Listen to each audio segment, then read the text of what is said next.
Welcome back to Money Talks. Joining me now to talk about the importance of saving is Mike Hayflick. Thank you for joining us, Mike. Happy to be here, Nikki.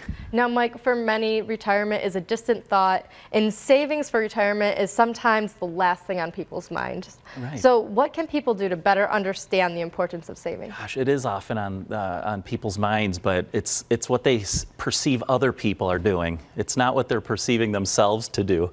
They're thinking about their monthly expenses. Maybe they've bought a new car. They're thinking about the new car payment. Maybe they're thinking about just the utility bills and all those normal things, cell phone bills. Those are the things that most people are thinking of. And saving for retirement isn't something you do during retirement. You've got to do it ahead of time. And why do we do it? We do it so that we don't have to continue to work and make an earned income in order to meet our goals, right? Mm-hmm. Pay our bills, maybe go on traveling, just different trips and have a retirement someday.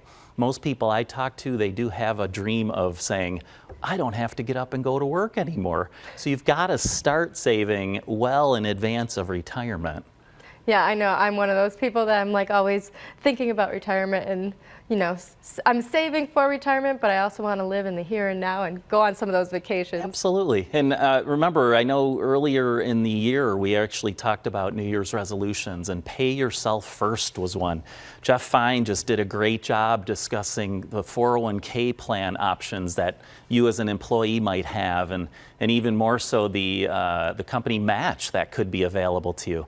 If you don't have those plans available to you, there still are ways to pay yourself first. And the old adage of how long does it take to get into a habit, right? I know there have been talks about 21 days or maybe 3 months. Whatever it is, you've got to get yourself into the habit of paying yourself first. And then suddenly it becomes sort of another monthly expense, but it's to pay yourself, not to pay utility companies or cell phone companies, or even to pay the mortgager of your home's mortgage. So what are some things to pay yourself first, or what percentage would you set aside? It's, I'm going through this right now with my 18-year-old daughter. She worked, a part-time job last year as she's in college. And I said, we're just going to start with say 10%. Just look back on your earned income over that year's time and think about a 10% rule.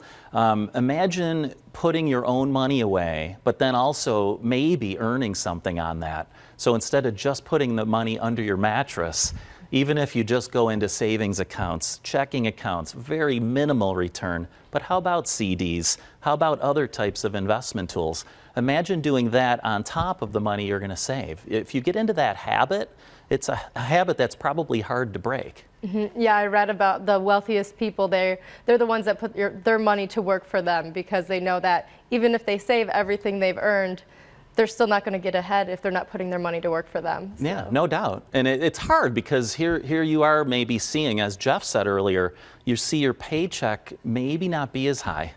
Or even if you're just letting your paycheck be a certain value, you're going to put some of that money away into maybe a separate account.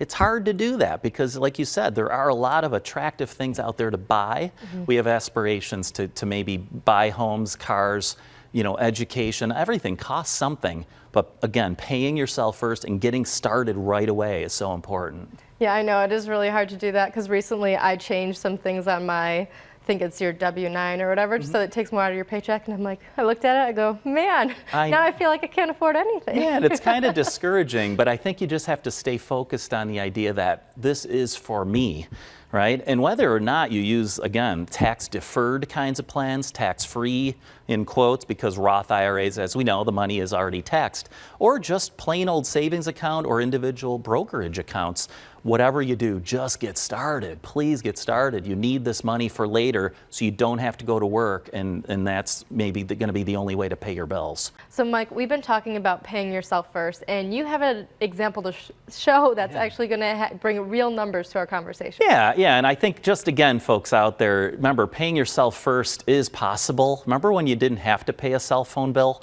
Now you do. It seems like you do find the money to make that cell phone bill payment, right? And it's funny We 'cause- all need that. Yeah, just think of the things that we're going to have to pay for in the future that we didn't even think about yet. Absolutely. So there's definitely room to do this. So one of the things that I did, Nikki, I went online and I found something called a 401k calculator on dinkytown.net. It's a great website, lots of different calculators to do different things. If you recall in chemistry class, now, we're in the financial advisory business, but in chemistry, when you were doing an experiment, you had to keep a lot of things the same in order to figure out what one thing may have done to change an outcome. So in this example, I actually called it building your nest egg. So no pun intended, Yeah, having perfect just for passed. Easter. Yeah, exactly. There you go. So the building your nest egg example, I want to go through a few assumptions. The investor here is age 23. They're going to work until age 67. Okay. Their income coming out of college perhaps is $40,000 with annual increases or raises of 2% per year.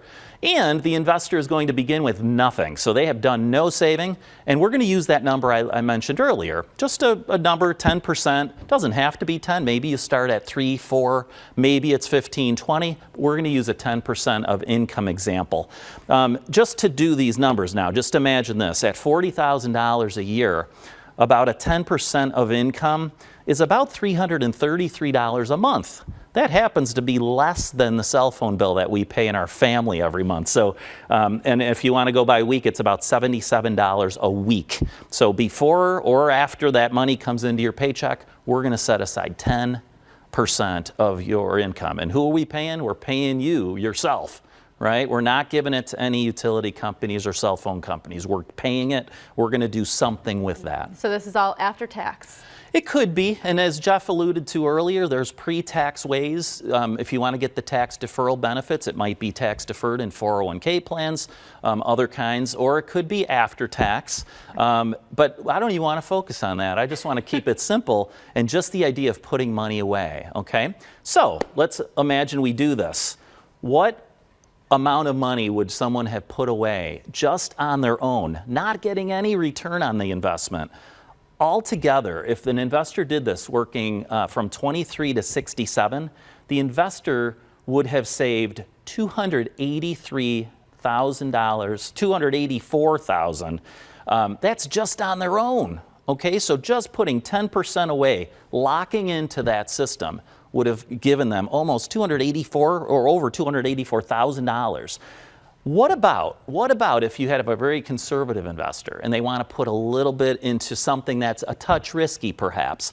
1% annual return on that, that person is now going to have almost $340,000 saved at age 67.